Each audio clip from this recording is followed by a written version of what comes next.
Not even 1 square mile, where Belle Island is 5. So the last time I went to Belle Island was probably 1989, maybe 88.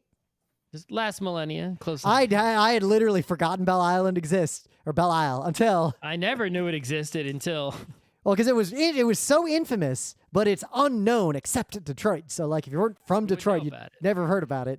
And then just out of nowhere, I see this rap song, and I'm like, the fucking slide, and memories flooded back. People who aren't from New York know about Randall's Island?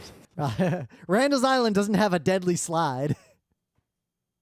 It has some things worth mentioning. Oh yeah, but I don't think it does not. I don't think Randall's Island has ever had a cultural touchstone. I think a lot of New Yorkers don't even really know Randall's Island is there. Well, because even though it's got several bridges, it's not exactly easy to get to. The subway doesn't go there. There should be a subway that goes across. Where the car is a pain in the ass. There should be a subway that goes across from Astoria, has a stop on Randall's Island, and then hits Manhattan. I don't care how deep they got to build it. That would be so useful. All right, anyway, we're streaming. Let's do the show. Let me hit record. Oh, why is the cursor in a weird place? Let me hit record again. Why is the cursor all the way over there? All right. Yeah. I'm recording. Mm-hmm. All right. It's Wednesday, August 24th, 2022. I'm Rim. I'm Scott. And this is Geek Nights. Tonight we are talking about the feature films of Hayao Miyazaki. All right, opening bit whenever you feel ready. I did a whole bunch of stuff over the weekend that would have been opening bit on Monday, if I remembered. Well, I jumped in with my previous show opening bits that were long. All right, so here's so I tried to think, well, what happened over the weekend that could possibly be an opening bit? Because my current job, I only work the 4 days a week, which is still incredible, even though I've been doing this for a couple months. So I got to tell you, as a random aside, today I was terrific. I was coaching a coworker, like doing some mentoring, and we were talking, and they were like, "Yeah, I just feel like I work too much." So I actually told them, like, I got a friend, the guy I do the podcast with. He actually works 4 days a week. He totally pulled it off. And there was like the look on this person's face. It's like they had never considered that this was even a possibility in their lives. And they got really excited about it. And I don't think any company in capital markets would ever do something like that. But anyway. Someone posted a thread on a website and they said, ask, anyone working a 4 day a week here as an employee, ? This is a question for salaried employees, etc. And I was like, yes, that is me. Here's how I did it. And I got 171 upvotes. I think you could just post an AMA and get surprising traction. Like, AMA. I only work 4 days a week. I only work 4 days a week, but I have a real job in a real company paying a normal salary. Well, it's kind of a startup, but they're paying money, I guess, as long as they don't run out. Yeah, I mean, I have been approached by startups that aren't even at that point. They're like, yeah, we can't actually pay you in anything but equity.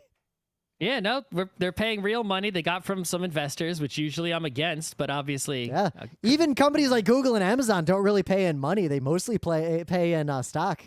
But there's customers who are paying, and, I'm somewhat believing that the product has uses and has a chance of success, right? That's exciting. Obviously not a huge chance. It's still some startup, but not zero. It's not garbage, right? So not too shabby. But yeah, so the weekend happened, and most of the stuff that happened on the weekend is just it was I was doing stuff, but it was mostly personal stuff. It's not stuff I'm going to talk about in an opening of it. But one of the things I did over the weekend was there was a party. And the person running the party hired some people to set up a balloon decoration at the party, right? So when I woke up and I went outside, right, there were people blowing up a shit ton of balloons, tying them together, tying them to sticks, and creating like an arch kind of deal, right? That's fun. Fancy balloon decoration early in the morning. Not that early, like 10 a.m. And they set it up. And it looks pretty good. They did a good job. And then they leave, and the day goes on, and a little while later, I hear a pop, and I'm like, yeah, balloons are gonna pop, right? There was no. All right, I got a guess. Scott has not told me the story. My guess is the air temperature was high. Yeah, of course. But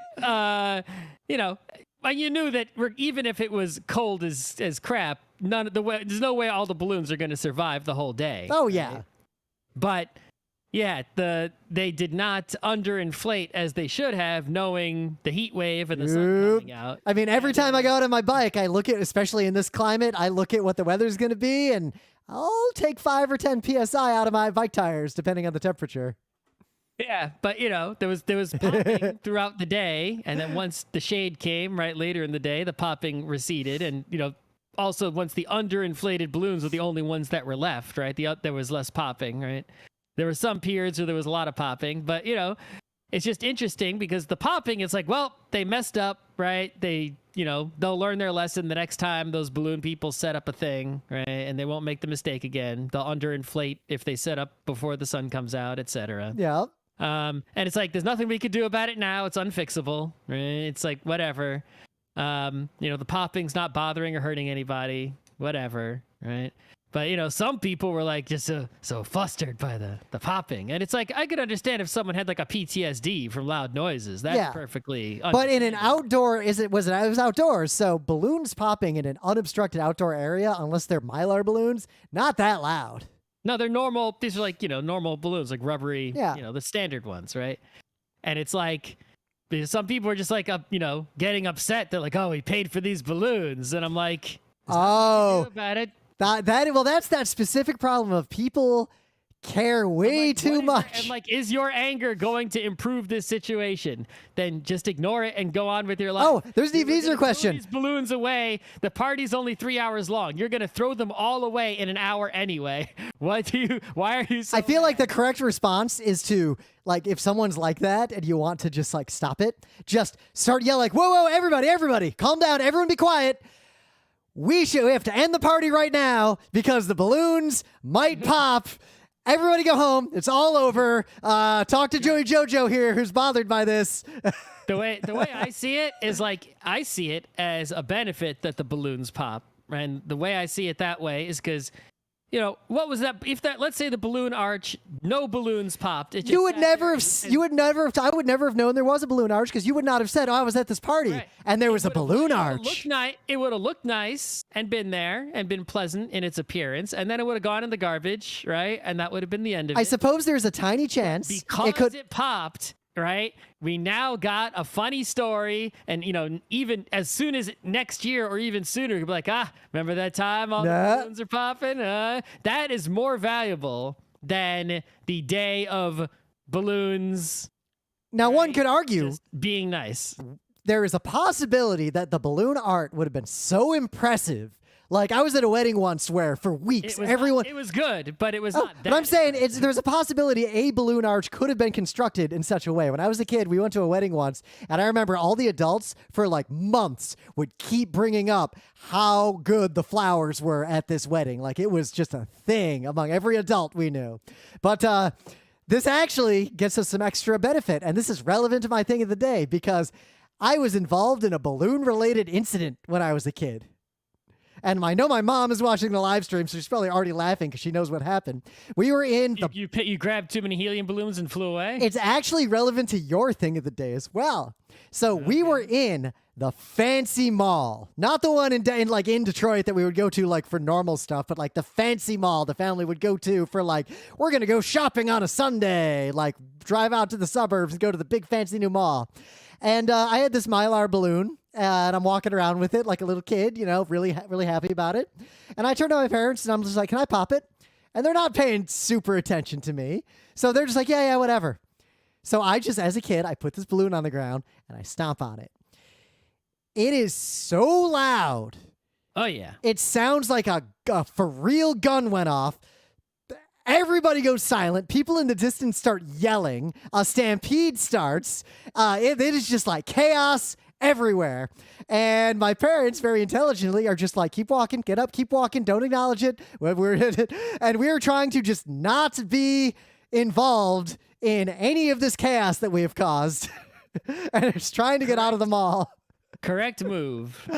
Long story short, we did meet some police. They determined that no foul happened. Everybody calmed down. No one was injured. And my advice to you is to not randomly pop a Mylar balloon in a giant, echoey 80s mall. Unless you desire this outcome, in which case, by all means. My advice to you would be if you're going to inflate balloons outside in warm weather and it's not at the peak warmth of the day, or the balloons are going to be in direct sunlight, you should underinflate them. I would say if you are a person who has access to public schooling in America, pay a little bit of attention in like middle school pre-physics. And then in your life, like just you might know the physics, but you just might not think of that, right? It's not about not knowing that hot air expands. It's about having that come to your mind and like thinking about it at that moment when you're inflating balloons, right? It's not about. It's like, yeah, you know, hot air expands, and it's like, but it's like, why would you think of that at this moment? There's nothing to, you know. So. In the news, we got a ton of news. Won't try to dwell on all of it, but I want to start. We can do pretty quick, right? Yeah, but I will start with one non-animation, anime, manga, comics news because it's actually a huge deal. The United States, our president, Joe Biden, basically just signed an order that cancels arguably the majority of people's student loans in America. A lot of it, a significant amount. The far majority of all student loans are $10,000 or less right now. Yeah. Meanwhile, all the countries with just free secondary education are like... Oh, yeah. Believe me, college should be free. It should continue from high school for anyone who wants it, but I digress. But at least the public ones. I guess this is a huge deal, and if you have student loans, pay attention to this because the reason I'm making it my news is I have a couple of reasons. One, a lot of people who maybe don't understand much about American politics but are mad about it. It's fine to be mad about it. It's even fine to not understand it. But don't be publicly mad about things you don't understand if you're going to be wrong. He said he was going to do it. People were swearing up and down he would never do it, and he did it. So that's one. But he did, kind of. Yeah, well, I mean, he did it. This is obviously only the first step. All student loans, period, which is... Yep, that's coming. I would say we give that time. But two, much more important, the $10,000 limit and the Pell Grant limit that everyone's talking about, that is only the tip of the iceberg. That is actually not the most important part of this. The other parts of this... There are extra parts in the fine print that were not publicized enough. Well, I think they were publicized fine. The problem is the media didn't talk about them because they're kind of complicated, and the people who are affected by them don't understand them. But basically, it is so much more than just canceling 10 grand of student debt. It's going to cap interest. It raises by a huge, huge margin, like what income they're allowed to just talk to you and give you a discretionary exemption. It forgives loans less than $12K remaining if after 10 years you still haven't paid off that last bit. Excess interest. There is so much going on in this bill. I would say go to the government website. It's an order. Well, yeah, it's an order, which is because that's actually kind of relevant. We can't pass bills like this. There's literally no way to pass a bill like this. So the only way we can do this is an executive order, which means there are limits to exactly how far it can go. But this is a huge goddamn deal. I would say go to the government website to check out exactly how it affects you. If you're a United States person who has student loans left over. Yep. However, if you didn't refinance them with some non-government place. Oh, yeah. However, one, that government website is down the fuck down right now. Well, so give it a few days. And two, if there is, I doubt there's anyone listening to this podcast who believes this, but if you're the kind of person who somehow thinks this is unfair, especially because you paid off your student loans and you're mad that other people get theirs for free. I paid off mine. But I wouldn't even be able to get this because I make too much money. Yeah, but I would say if you're mad about this, you're a prick. If I'm not going to make an economic argument or a political argument, you are just a bad person who wants people to suffer for no reason if you are mad about this. That because, it's like you had to suffer and therefore you believe other people should also suffer, right? It's like you're just a piece of shit. People who really suffer. If we diverted the trolley to the track with no one on it, it wouldn't be fair to all the people the trolley already killed. Right. It's like most people who really suffer, right? They, it's like they say no one else should ever have to suffer like I suffered. That's what a good person says. Oh, yeah. Right. If you say, right, I suffered, so you should also have to suffer.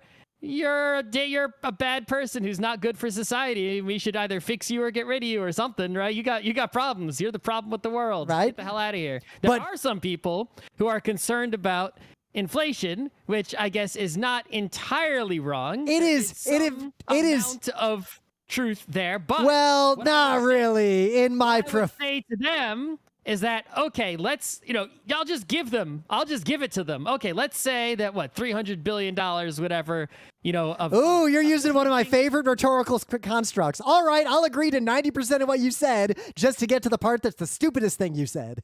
Exactly, right? So we're just going to let you pretend that the thing that's not true that you're arguing for is true, right? Because that's how wrong you are, is that we can pretend that your assertion is true when it's not, and you'll still be wrong, right? Let's say that this is the equivalent of just printing $300 billion, which would cause some amount of inflation. I mean, that rounds down to zero in terms of like how money works.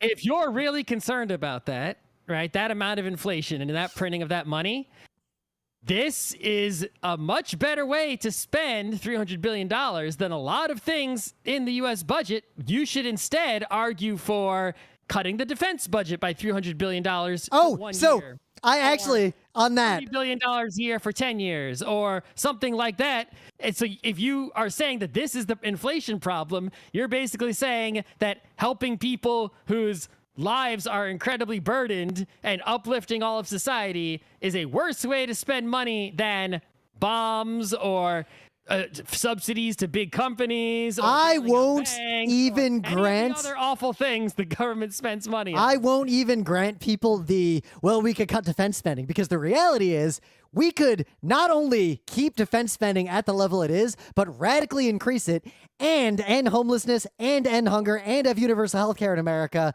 And all we'd have to do is raise taxes on the very rich by not even that much.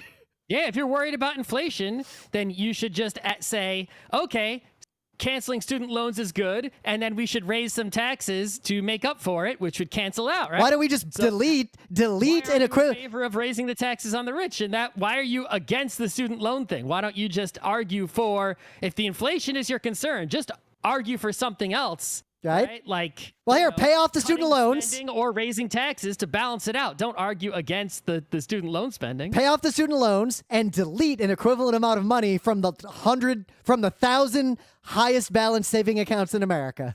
Right. The point is, if someone is arguing, with the inflation argument, trying to hide the fact that they're a prick, the fact that their solution is to get rid of the student loan spending and not some other solution to cancel it out inflation-wise shows they're just hiding the truth, is that they believe that I suffered, therefore you should suffer. Well, similarly, so people who are mad about this, who are saying, well, I shouldn't have to pay for someone else's student loan. Let's skip the you're a bad person argument. You pay for everyone else's Social Security. You pay for everyone else's except you don't, because how this is actually being paid for, effectively, there are people who will pay for these loans through taxes and people who won't.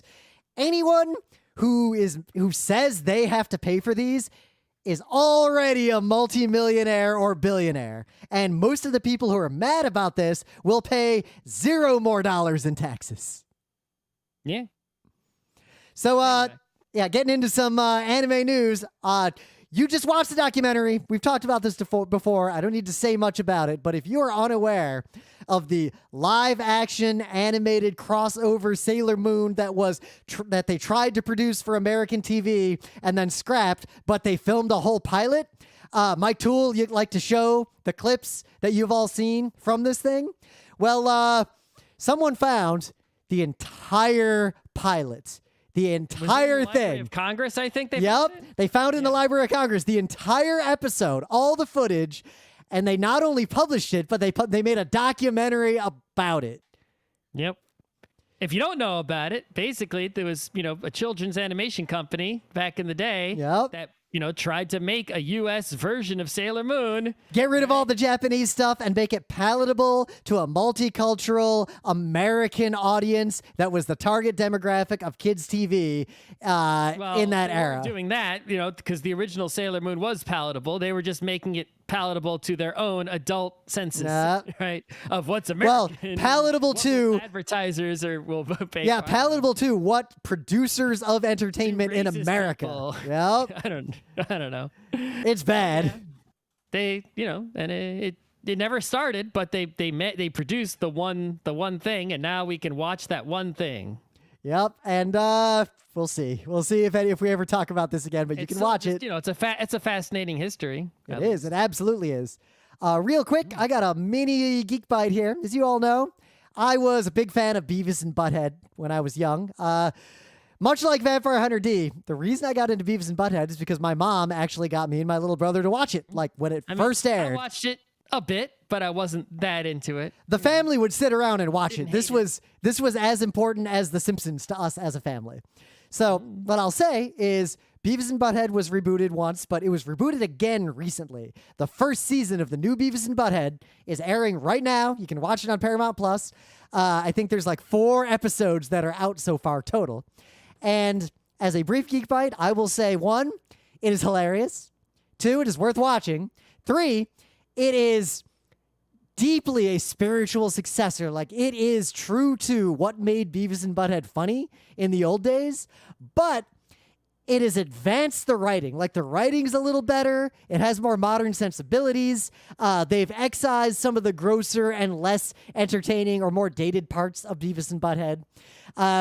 And it almost has a Looney Tunes style of humor in terms of how situations escalate. It is dense with comedy. I'm going to watch every goddamn episode of this. And the most important thing, they brought back the part of Beavis and Butthead that was actually the most important part, which was not the cartoon itself, but the meta show where it's just them on the couch watching music videos and making fun of them. They still have that. Sometimes they watch music videos. Sometimes they're watching whatever YouTube videos or TikToks are viral at any given time. And if you see nothing else from the show, you have paying to license those TikToks? Yes. If you watch nothing else, find the clip. I guess if you make a TikTok and then Beavis and Butthead tries to include it in their episode, they only have to pay TikTok and not you, because TikTok service, they own that shit, right? So that sucks. But I guess you get some fame, maybe? I think you'd get some fame. But what I will say, so the one clip you should watch, if you're not sure if you'd like this or not, Beavis and Butthead watch one of those ASMR videos, and it is a peak moment of comedy, this segment. You got any news? We got some more news. So Paprika, right, the last Satoshi Kon movie, was based on a book, right? The book was by, what was that guy's name? Tsutsui, I think? Do you think so? Yeah, I never remember his first name, right? But basically, he's this really famous Japanese, like, contemporary sci-fi author. And he also, I believe, wrote Girl Who Leapt Through Time, the book, or whatever it was based on. I believe, same author. Anyway, so somebody is going to make a Hollywood live-action series based on the book that Paprika was based on by the novelist Tsutsui. There are obviously, all right, and even though that technically means that there's no connection to Paprika the movie, right? They obviously are going to use the fact that Paprika is a great movie based on the same work as part of the hype for their series that they're making. Total aside, I'm just gonna read what the listener just typed, because in this case the listener is my mom. Late to the stream. Oh my god, the balloon story. I will never forget the whole mall panic it caused. Okay. All right. So that's a thing that's happening. I would say, charitably, there is a wide range of how this is gonna go. This show. This could be terrible. This could be amazing. We'll just have to see.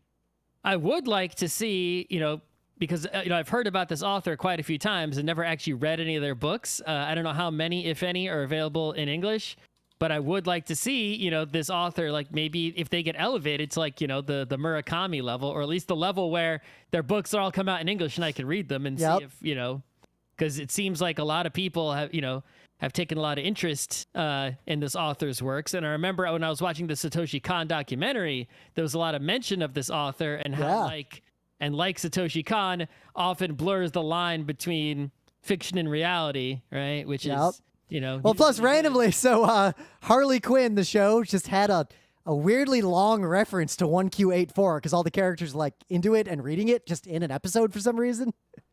What the hell? Yeah, that show's actually pretty good, and you would probably enjoy it. Anyway, in other news, they're in the United States, right? We have these mega movie theaters all everywhere, owned by a few chains. Yep. And AMC, I think, is the biggest one. Also, the bankruptest one. Right. So AMC, was sort of in on the GameStop stock shenanigans, and what they're doing is they're going harder on those shenanigans. They're creating like some security of some kind called Ape, right? Like, now, obviously, they are referencing Bored Ape NFT bullshit without saying it out loud. I think it's that the people who were all in on AMC stock around the GameStop time also coincidentally called themselves apes, right? Yeah. Which might have stood for something like AMC propers. I don't know. Yeah, but there's definitely a cultural commonality between that group and the NFT groups of people, right? There's clearly the same crowd, right? It's the same humans. Anyway, but yeah, they're going to sell some kind of security called Ape as the symbol. I didn't read all the details. I'm pretty sure it's a preferred stock of some kind. I don't know what the So here's the best way. I'm going to try to explain this in like... As far as I can tell, it's a scam to just get money from fools. In my personal opinion, but not the opinion of any employer I may work for or have worked for in the past, this is probably a scam. But the way the rules work is, I would say, in my opinion, companies like AMC, you can tell when I'm thinking about what the lawyer would say if he was standing over my back, they have to do this by the book and be very transparent about what they're doing and why. And all the dipshit investors who are buying these meme stocks, who have no idea how the stock market works, are basically giving them cover to fleece people because they can point to their stock price and point to this interest and say, because of that, we are doing this. And the SEC has to look at it and say, yeah, I guess technically that is true because we can't actually take action against you just because a whole bunch of people are extremely stupid. Yep. All right, so that's happening. But at the same time, Regal Cinema, right, another major big-time theater chain, might be going bankrupt. Oh, yeah. Theaters across the country are going bankrupt. We've talked about this in Geek Nights for as long as Geek Nights has been going. I remember even when we were living in Beacon, every movie theater anywhere near us, if we ever went to the movies, there'd be like 2 people in the theater with us, even back then, at any time. Weekends, weekdays, anytime, no one was at the theater. Nope. So yeah, that's theaters. We thought theaters were in trouble during the pandemic times, but now those, are the pandemic times over? No, they're not. Not even close. But people have largely come outside, right? Yep. People are going to the movies, and I guess they don't miss going. Most people don't seem to miss going to the theater that much.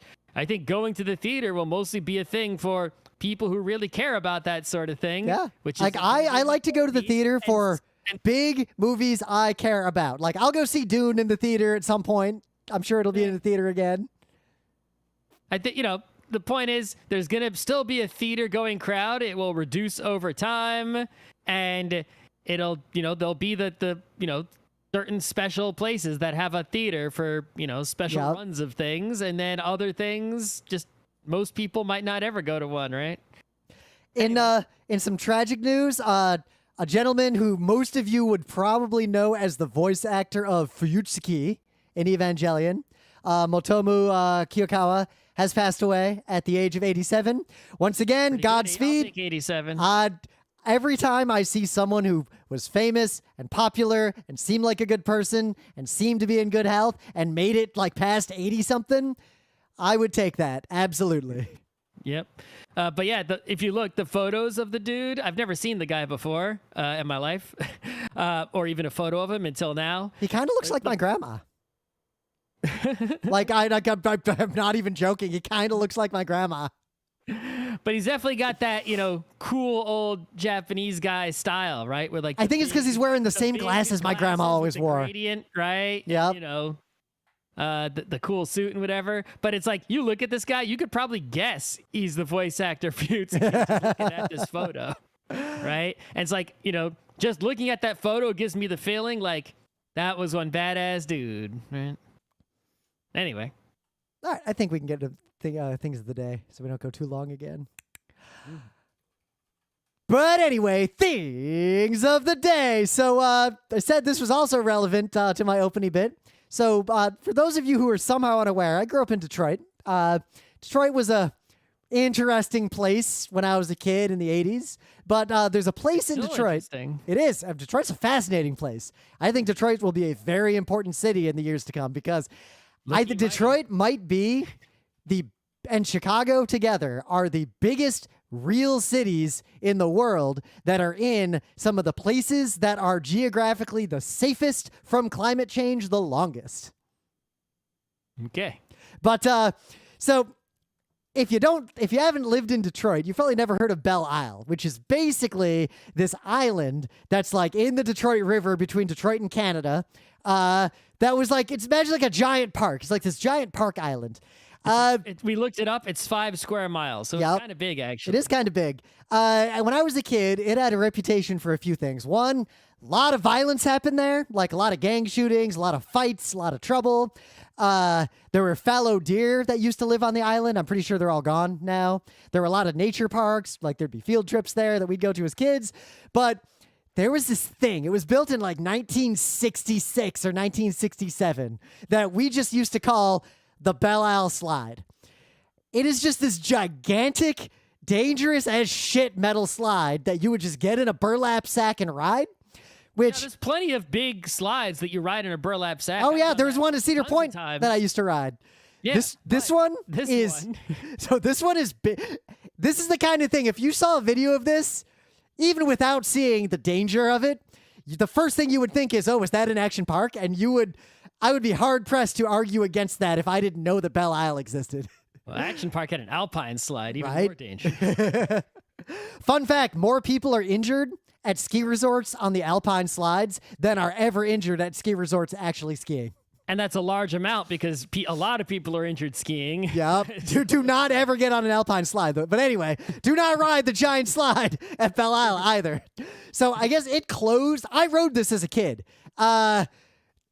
Stories of its danger and its jankiness are not unfounded, nor are they exaggerated. But this thing was closed in like 1994. I think it was closed until 2014. They opened it again. They closed it again. Open it again. Long story short, it is now a meme, and the whole world knows about it because a pile of rubble is what it should be. So Detroit rapper GM Cash wrote a song about the slide, and what I'm going to link to is a tweet where someone has taken this song and juxtaposed it with images of this slide when it just reopened. I think Jimmy Kimmel even talked about it. So like this is looming large in pop culture out of nowhere. Basically, they reopened it. They polished it too much when they cleaned it. And it was already dangerous before. Like you have to ride it with a special technique that I learned as a kid or you will very likely lose a tooth. And people did not know this technique, and it was way slicker than it should have been. And I guess I would say it is like jumping off a roof, riding the giant slide. Just watch this video. This is kind of amazing. This brought back so many memories of my childhood. Do not go to Belle Isle and ride this slide. I cannot stress that enough. Hopefully they don't let anyone do that. They reopened it after degreasing it and spraying it with water. But it's still open? Yeah, but it is back to the level of danger I remember from the late 80s in Detroit and not for the level of danger from like a week ago. The danger is too damn high. The lyrics to this song are something else. What was it? If your kids are annoying you, put them on the giant slide. That's right. All right. So when I was a kid, we did safe things like go to the fancy mall. Right? Oh, hopefully someone doesn't ride at the fancy. Hopefully mall someone doesn't pop a balloon and cause a stampede.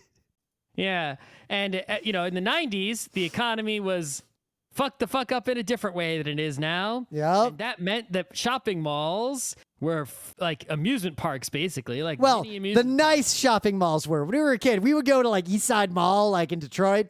No store like this was in that mall. There were regular malls, and then there were fancy malls that had, like I said, carousels and, you know, all kinds of, you know, it's like go to amusement park. We would like get in the car as a family on a Saturday and go to Lakeside Mall out in the suburbs. There would be an arcade there. There'd be a food court. Lakeside Mall had 2 indoor water slides and a pool. Yep. It was you know, get Nathan's, right? Yeah. It was like an event to go to anyway. So one of the key features of any 90s US fancy mall was a Warner Brothers studio store. And the thing about a Warner Brothers studio store is that, you know, the store itself was just fun to be in because there was all sorts of animatronics and things on display. And I would say it was actually Warner Brothers stuff. The average Warner Brothers store like this was higher quality than the Disney equivalent stores that were contemporary to them. The Disney stores were pretty equally fancy in terms of the arrangement of the store. True, but the Warner Brothers store had way higher quality merchandise. The Disney store mostly just sold Disney merch, like shit with Mickey's face on it. Yep. Right? Like, it wasn't like you went to the Disney store. It's like there wasn't anything special on sale there typically, right? It's like, I think my cousin collected this one kind of statue they had there, but it's like that was about it. Oh my God, the statues I had anyway.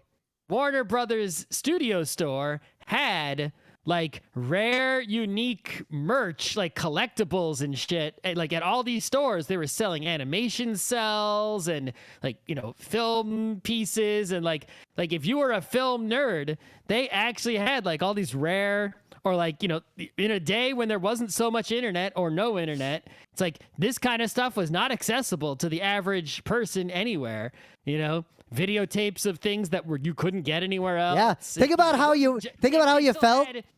T-shirts with Batman on them, right? But think about how you felt when you went to an anime con before you could buy stuff online and there was a dealer's room. That was what it felt like to go to one of these stores in a mall in the 80s and early 90s. Yeah, it's like they just had like this unbelievable stuff there. Like you couldn't believe that, like, it's the kind of stuff you might expect to see at like an amusement park gift shop, right, in the fancy section. But it's like they were able to gather so much stuff and produce so much stuff and have it in malls everywhere. It was like it was pretty awesome. Even though we really didn't buy any of it, it was still really great to go to the store. Maybe that's why it went out of business. Because people going in a store and not buying anything isn't a great way to profit. Anyway, so someone made a video about the rise and fall of the Warner Brothers store. Honestly, the video is not the best video. It's not like Defunctland where they super researched and give you all this interesting info and, you know, whatever. But the video is comprised of a lot of old footage. So you can see shit going down at Warner Brothers stores back in the day, and that is worth watching this video. You can see, like, you know, grand openings of the stores and the interiors of normal ones and interviews with customers and some of the merch and all this stuff. And if you didn't experience these stores yourself, it's a thing to see. And if you have experienced the stores yourself, it's a nostalgia to see. So why not? In the meta moment, the GeekNights Book Club book is Binti. We'll see when we do the show because we're going to miss a ton of Geek Nights. I think I'm even going to pause the Patreon for September because I'm going to be with Emily doing a panel at PAX West, losing on Sunday.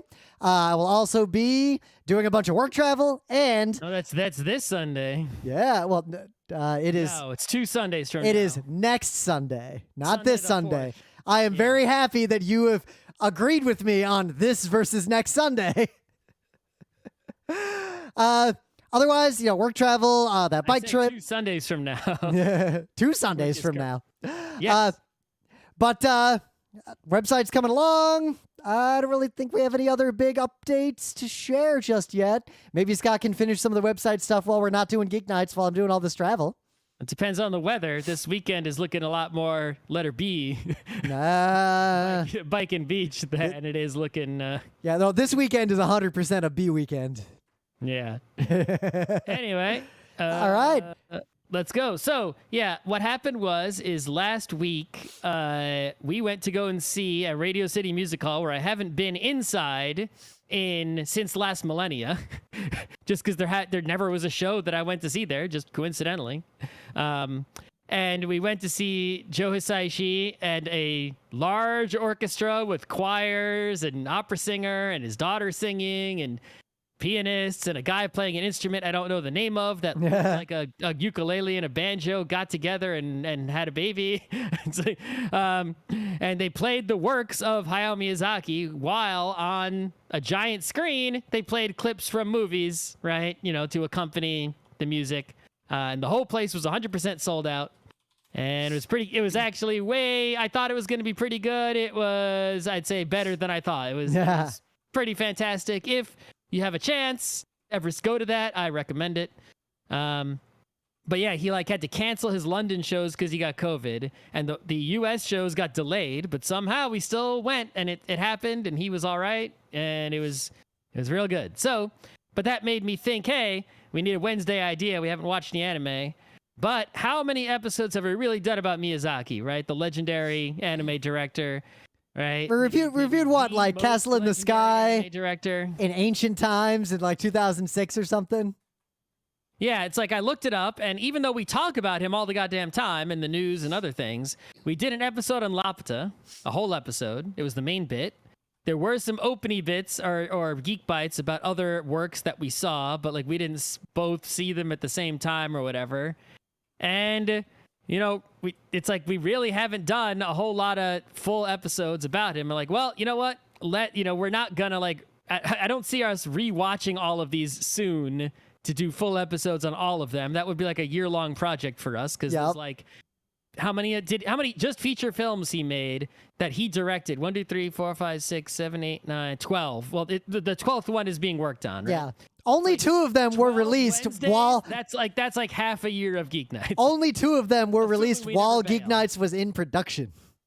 Yeah. I think we had to review The Wind Rises. We saw it in the theater and we had a lot to say about it.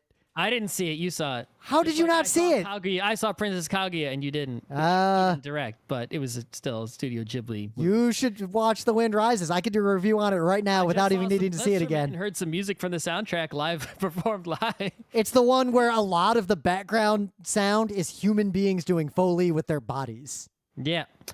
Anyway. So I'm like, hey, let's just, get an easy Wednesday idea. Let's go and talk about these movies and Miyazaki and Studio Ghibli briefly as a whole. Yeah. Right? I think we can focus because there's not have an episode on that. That seems like a necessary episode to have. If there is one thing I associate, if you just say the words Miyazaki movie, the things that I think of just off the top of my head immediately are environmental messages and lush backgrounds, lush landscapes, scenes with lots of little shit moving around everywhere in the background. That particular kind of animation that which I love. The boar in Mononoke and Ponyo, all the water, right? It's he'll the motion of just lots of snakes or a blob or even Spirited Away also, right? It's or people. Whenever there's one character, they're animated in a certain way. Whenever there's a bunch of characters, in Laputa, there's the blob of pirates that just appears over and over again doing pirate stuff together. Yeah, it's this certain, I don't know how they did, just this look of, animating a mass in a certain way that he keeps going back to and reusing that sort of aesthetic over and over. And it's like an eye candy kind of thing, right? I think of, with few exceptions, a certain amount of childhood whimsy, strong female protagonists who often look very similar to one another. That feeling of being in a warm, cozy cottage in the woods alone, but the cottage is full of interesting shit, sort of in a Roald Dahl kind of way, a little bit, right? Yep. A little bit of that feeling, and also just a little bit of Dr. Seuss feeling. I could say there's definitely a little bit of that in there.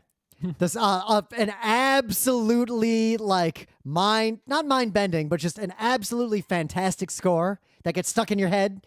You even think about one of these movies. Like we just discussed, that's Joe Hisaishi's fault. Exactly. Someone chose to hire him, I guess. Right. So yeah, let's go through. So we're gonna talk about the full-length animated features that Miyazaki directed, right? So Studio Ghibli is his studio, but you got to remember a lot of things made by that studio he did not direct. Someone else directed it. He had a different level of involvement in those things, right? And some of them that they produced were shorter, right? So for example, like Pompoko, it was a Studio Ghibli movie. He was the executive producer. He was not the director. He didn't, who knows? Did he draw anything for it? Maybe, right? But it's like, doesn't count, right? Arrietty, right? It's like, he was just a co-screenwriter and planner, right? So it's like, okay, he had some involvement there, but you can't really call that a Miyazaki movie. It's clearly a Studio Ghibli movie, right? Mm-hmm. There were other ones where, like, he was the director, but they were short, right? They weren't full-length animated features. So usually these are like those ones that they show at the Ghibli Museum only, and you can't see them anywhere else easily. I have seen exactly the one of video. those. Yeah, On Your Mark, the music video, right, for example. But yeah, so the movies in chronological order. The only one from before we were born was Castle of Cagliostro, which I think we might have done a full episode on that. If we didn't, that's an easy show. That was Studio Ghibli, though, right? That was just the thing he directed. He directed it and he wrote it. It's the way. And what I love is that Lupin has this already, like this history that we know today as different people do their take on Lupin, just like Bond. We've talked about that before. And this Lupin was a mold breaker in that there aren't really other Lupins quite like the Miyazaki Lupin. Mm-hmm.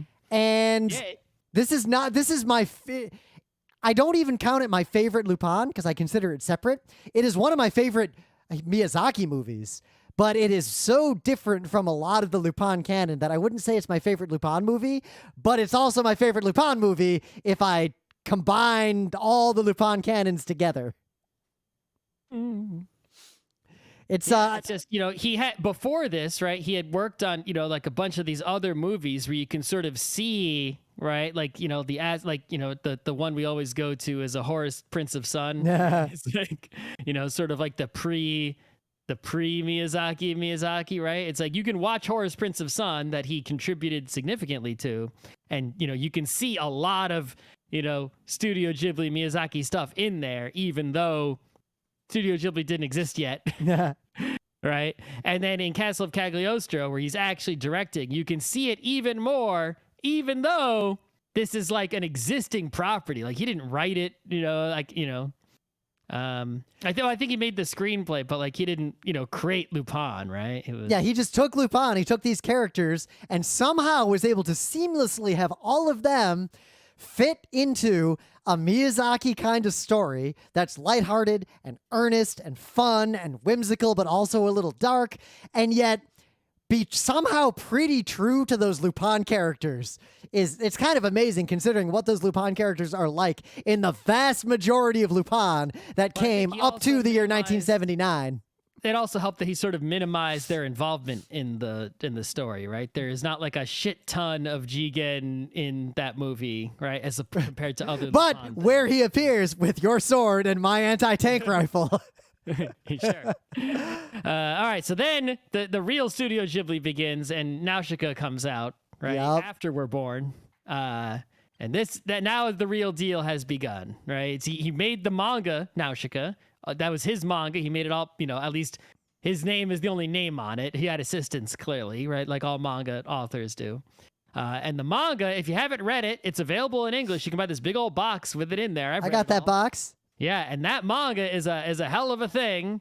And it tells this huge story. And much like Akira, where the movie is, clearly related to the original manga, but sort of does not tell the whole vast, sprawling story that the manga tells. It tells a much more condensed, focused, brief story in the same characters in the same universe with some similarities, right? But, it's sort of like we didn't just adapt it straight over, But yeah. Nausicaa is a hell of a thing. Yep, it's definitely, even despite only covering such a tiny part of the manga and being pretty constrained in that way, it still tells a very sweeping epic story, and it has a pretty good payoff. Like, there's a lot going on in that movie that I very much enjoyed. I quote it pretty often, that if not now, then when, from the very end of the movie with the weapon. I guess no spoilers for people who somehow have not seen every Miyazaki movie. You probably should. Any movie we mention here, you should probably watch. Yeah, if there's any movie we mention that you have not heard of or seen, just go watch it, like tonight. Yeah. You will not be disappointed. They're on they're all on HBO Max. Well, we'll see how long that lasts. If you're in the U.S., they're legally available on HBO Max, and if you're elsewhere in the world, figure it out. And no matter where you are in the world, yar. It's like so. Laputa, Castle in the Sky. We did a whole episode on it. It might be my favorite Miyazaki movie, partly because I am big into precursor technology and like stories around that kind of story. Some of that. Oh, it does. I'm not saying it doesn't. Actually, a few of these have that, but even I don't know. Cagliostro has sort of. I guess what I liked about Castle in the Sky specifically is that it is a movie a little bit apart from the rest of his movies, where the environmental storytelling tells this extremely sweeping, epic tale of the rise and fall of civilizations. Like, the background of this movie tells a bigger story than a lot of movies tell in their foreground. But the foreground movie somehow is just this very narrow story about some people who are just existing in this tiny fraction of the time that the background is telling this story about. Like, the opening credits tell you this entire rise and fall story of civilizations, and there's no words. You just see it in this very simple imagery. I think Laputa, more so than any other movie he made, other than maybe The Wind Rises, trusts the audience to get it and trust the audience to like understand what it's trying to say without saying any of that out loud. Yeah, I mean, we did the whole episode on it. You can listen to that. But I will say that when I think about Laputa, I also think about like Zelda games. Right? Oh, yeah. In a Zelda game, there's not a lot of talking too much, right? And it's like, Link walks around a dungeon and there's an environmental storytelling to it, right? It's like just experiencing this place. Right? You now understand like what happened here, right? And Laputa is the same thing. All the dialogue in Laputa is about, the people and their like current conflict that they're dealing with. Most of the dialogue anyway, right? But it ends up, they're traveling in the world that they're in, usually in airplanes and other things, and they end up in places that are, amazing. And it's like just when you just see the places, understand what happened, right? And that's, you get this really sort of, sense of awe of like as if you were yourself standing in some sort of amazing place like that. That is one thing that most Miyazaki movies do very well is there will be scenes that inspire a sense of awe, very specifically in a particular way.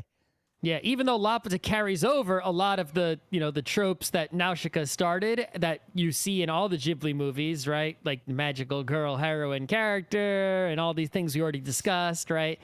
It's it's one of the only ones that has that sort of like, going to the secret place deal, right? Yep. Anyway, all right. Totoro. This next one, right? That's probably the most famous one. It's the one that they use for their logo. Yeah, Totoro and Kiki's are the ones I've seen the least recently again. Totoro is maybe the one I've seen least recently, but I've seen Kiki's somewhat recently. Yeah. But yeah, Totoro is like, it's just, the story it tells isn't honestly that much of a story. Well, because the story it's really telling is that why is this family here? Like the story it doesn't tell is sort of the context for the story of Totoro. It's sort of an imaginary friend kind of deal. Yeah. Right? How do kids cope with like what the adults are talking about and what's actually happening and why we've gone to live in the summer house. Right. And I think you do see there's again a commonality with Zelda, right? Miyamoto always talks about how he made Zelda 1 by, going into the woods and whatever behind his house, right? And that sort of feeling. And this is basically that feeling, right? It's like, the kid goes outside into the woods behind their house and has, their imagination and their adventures, even though it's just a small woods behind a house. Which actually, that's a theme that brings out the cat bus and it brings out everything. You want to talk about a very specific theme that is common to almost all Miyazaki movies. There will be a child who has real agency over their own world and the world around them. Very similar to what usually almost all of them. The ones that don't, like The Wind Rises does not have that. The Wind Rises is a very different movie. Porco Rosso, not so much. Porco Rosso is very much like The Wind Rises. The airplane ones, right? Yeah, the airplane ones are about a very different thing. Also an airplane one. Nausicaa's also an airplane one. I would argue Miyazaki fucking loves airplanes. Right? I would argue that Laputa. I refuse to explain this in detail because we don't have that much time left on the show. Laputa is the intersection of the rest of what Miyazaki likes to do and specifically the themes of The Wind Rises and Porco Rosso. But I refuse to explain that further. I will not elaborate. But Pokemon does that too. And you see this very specifically in Kiki's Delivery Service. That's where that's where you notice it. Girl in Kiki's Delivery Service who comes to a town and creates a business and starts paying rent, and it's like, becoming an instant adult basically. Kiki's is just such a delightful, charming movie that everyone should watch. Like, what else can I say? The story of it is it's not a particularly amazing story, but it's just that you don't see that kind of story become a mass media item, right? Exactly. No one sells a book with that kind of story. No one sells a movie with that kind of story except this one, right? So so when we get past that, like, these movies all are very similar to one another in a lot of ways. They have these very clear, thematic connections. And then Porco Rosso, I think, hits a lot of people who are watching the Miyazaki canon like a curveball because it is about fascism. It is about chauvinism. It is an adult movie, but it's animated the same way as all the rest of them. It's got the blobs of people and that amazing fist fight scene, and it's got all the Miyazaki scene is the highlight. That fist fight scene is that goes on a top 10 list of animated scenes in all movies ever for me. Yeah, maybe top 20. It's definitely more, right? It's most of Miyazaki movies, all of them are clearly movies for children first, right? Like George Lucas likes to pretend that, he's like, Star Wars is for the children, right? Miyazaki's movies are for the children, except Porco Rosso, it's like, even if he wants to say it was for the children, I don't think a lot of children would enjoy or understand it. I can't imagine how they would. I don't think I would have enjoyed, I might have slightly enjoyed it, but not understood it when I was a child until maybe at least I had 2 digits or plus in my age. I expect as a child I would have loved Porco Rosso. It's appropriate for them to watch. And not realize what it was about and be like, yeah, the cool pig. He's got an airplane. Yeah. Yeah. It's like But Porco Rosso, much like The Wind Rises, is very much like this deep interrogation of what it is to be a man, or what are the consequences of the decisions we make. And it'd be hard to get into it much deeper without getting into Porco Rosso, which I feel like we can do a show on at some point. But Porco Rosso is a standout movie for me specifically. I really and it's got this sort of mid-century, it reminds me of a lot of plays and musicals that are sort of set in this Americana mid-century, just in terms of the style of the way people interact and how the towns on these islands act. Even though it's not set in that setting, it has a similar aesthetic or a similar sort of feel to me. Yeah. So, but the first, those first 4, Nausicaa, Laputa, Totoro, Kiki's, right? Those are huge deals. Yeah. Right. But they were huge deals on the other side of the world, right? It's people still didn't know about any of that stuff, outside of the, that geography in and around Japan. Yep. Princess Mononoke, right, was sort of the breaking point, where I remember in the year 2000, in between high school and college, all right, I went to Israel, and one of the kids I was on the trip with was talking about this movie, Princess Mononoke, and I didn't know who Miyazaki was. I didn't know anything, right? It's but he's like, oh yeah, you got to see this movie. It's the best. And I'm like, all right. And then I remember we walked past a movie theater and the poster for the movie was there. And I'm like, oh, This dude was talking about a movie that's out now. I didn't realize that. I thought it was some older movie I had missed or something, right? I had pirated Mononoke Hime with subtitles to watch before it even made it to the US. I already had the soundtrack that I pirated because by then I was already like 8 years into being a weeb. So, but it was the first anime movie in my entire life where non-weebs knew about it without me being the one to tell them about it. Right. Well, Akira, I think, was the first one of those. But regardless, non-weebs in my area did not know about Akira, weirdly. Okay. And well, I guess partly all the local newspaper and shit. All the people I knew who were into weird sci-fi stuff when I was a kid, they were also already into anime, mostly because I got them into anime. Anyway. So it was in the theaters, like around the world to some extent, where the other ones weren't, right? It got the big time Hollywood dub in the US. Like, Disney got the famous people to dub it, which was a big deal that hadn't been done. I don't think it had been done before at all for any anime. And the dub was, for its minor faults, pretty fantastic. Had been dubbed before, but none had been famous Hollywood big time dub. Kiki's actually had a pretty for real dub, but not on the level of Mononoke Hime. That dub made after? I'm not sure. I don't know. Yeah, I forget what year that dub was made. I'm not going to dig through all the Wikipedias right now. They did that. Regardless. But for Mononoke Hime and then in the theaters in the US. Right? But that was Mononoke and then Spirited Away, like one after another, a few years apart. Those were mainstream movies in America. A lot of people saw them. A lot of people found out who Miyazaki was because of them. Right. Well, Mononoke was like, here I am, rest of the world. Yep. And it's like, now we know who you are. And then Spirited Away, it's like... From the person who brought you Princess Mononoke. Exactly. And that it was sort of like a combo, right? Where Mononoke was the jab and Spirited Away was the big hook that knocked out the rest of the world. I think Spirited Away is the best put together movie, the most popular, best-selling, most grossing. Right, I think it's the best put together movie he's ever made. I think it's the most technically well made. It's got the tightest script, the tightest story. It is like Spirited Away is it might just be a perfect movie.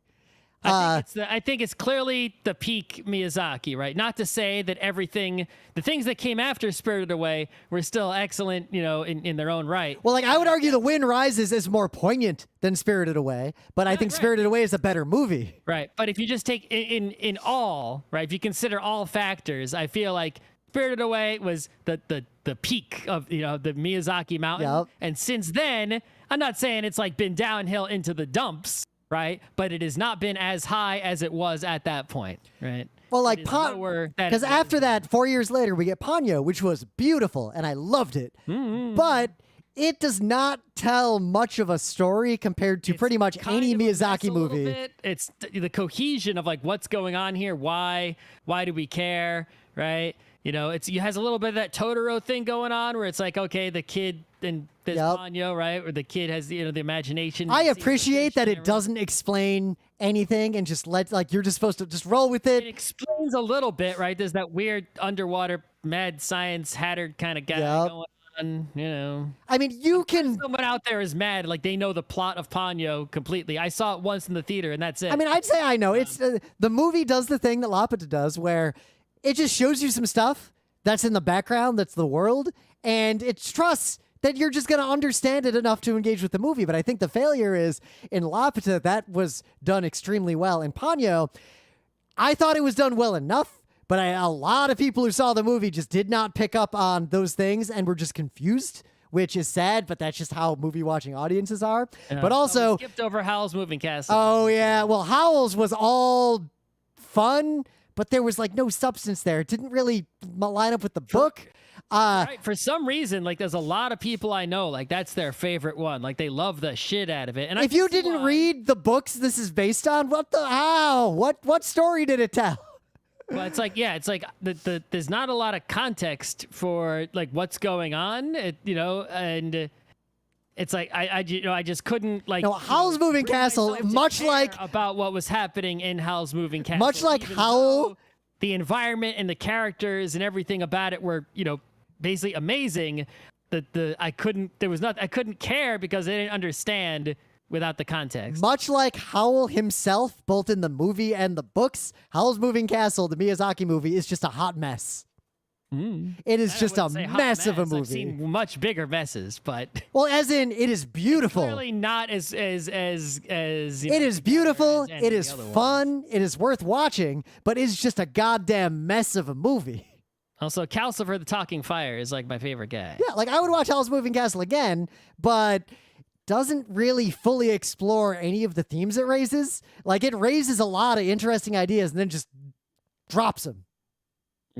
And it kind of just peters out toward the end. Like the movie just gets less and less. The number one thing is like there, for me at least, there wasn't like an identifiable like flow with a big climax and a And while Ponyo has similar problems, at least Ponyo sort of gets more and more dreamlike, and then there's this moment where you feel like you woke up from a dream. Howl's doesn't really have a moment like that. Howl's just meanders off into nowhere, and then the credits roll. All right. And then this Wind Rises, that was Miyazaki going off on his own. The Wind Rises airplane fanboyism again. I would argue it is me, because you know what it's about, right? Do you know what this movie is about? It's about the dude.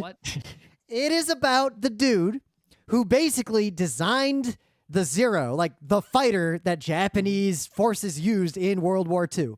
And the story is basically this guy made these death machines because he loved the beauty of their mechanism and their design, and he willfully turned a blind eye to what they were going to be used for. That is what this movie is about. He was in love with aviation. The only way to express that was by making war machines that killed countless people in one of the worst conflicts in human history. And the movie is about the disconnect between the craft and the progress of humanity and the reality of those weapons being used by fascists to murder people. And the movie does this in many layers, and I will elaborate in a show at some point. And he's got a new one coming. How Do You Live? The one that he's trying, he refuses to retire. I feel like he is asking this question of himself at this point. Well, that's the title of the book it's based on. Yeah. Right? So the author, Genzaburo is Yep. the author, right? Yeah, Yoshino Genzaburo. Right. Is the right? Yes. Okay. But yeah, the book I've got the is called Wikipedia How up Do You right here. Live. It's like a famous book that I haven't read, but the book is I think we did a news or a thing of the day or something when the book became available in English, and I put it on my list to like read it at some point.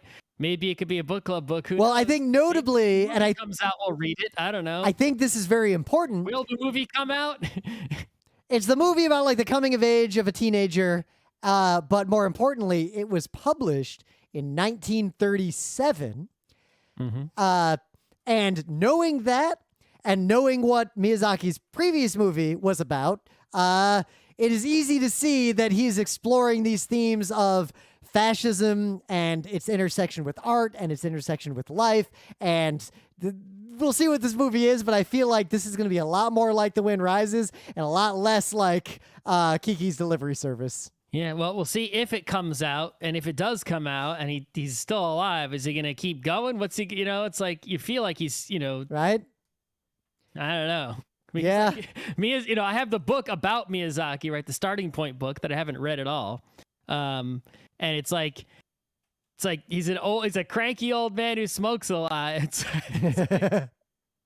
It's like, wow, he's still at it somehow. All right. And he works too much. All he does is draw all day. Well, I guess the important takeaway is that regardless of which of his movies you like or don't like, or your opinions on anything in particular, Miyazaki and his works are absolutely unignorable. They are deeply important to the history of animation and the history of cinema. And I think every one of them is worth watching without exception. It's like, who else, right? Like, we've seen like, you could say Disney as a whole, but it's like, all right, but like, there are some Disney animated features that are not actually required viewing in the year 2022. Oh, there's plenty. But I'm saying is like, what individual... I say that partly because Emily and I are doing a podcast on every Disney theatrical animated feature. There's some stinkers in there. If you have taken any person throughout history, right, who has directed animated movies... right? And you compare their entire bodies of work up against each other, right? It's like Miyazaki's just going to win by a lot. right? It's just an avalanche. Nobody, like who's even in second place? Like Tezuka, you're already talking about Tezuka in terms of sheer volume of output. What animated movies did Tezuka direct and how many of them? He drew a lot of manga, right? Tons of it, but it's like, that's quantity. Yeah. Right? Not all of them are quality, even though many are the highest quality. It's like, just look at directed animated movies. It's like, there's no one even close. Miyazaki's like, what? It's almost like a Babe Ruth situation, but imagine if there was a Babe Ruth type baseball player who every 3 or 4 years just suddenly is on the bench on the team out of nowhere. You're like, oh, I guess he's back. And he comes out and his at-bat is a spectacle, and then he disappears for a few years. I think it's like Wayne Gretzky. Like, he's got numbers that no one else is good. No one's breaking. They're just not. It's not happening. Right? It's like no one's gonna break the records that they have. That he's too strong. Right? But I think he'll be a legendary artist, right? I think if you wait like a century or so, right? It's like I think it's pretty clear that Miyazaki is gonna be like a Van Gogh level of famous, Michelangelo level of art. He'll be in the art history book, right, next to all those people. Absolutely, this will be true. I'm just gonna end the stream. We went long again, and I think it was a perfectly fine Two more show. episodes, and we won't go long. Yeah.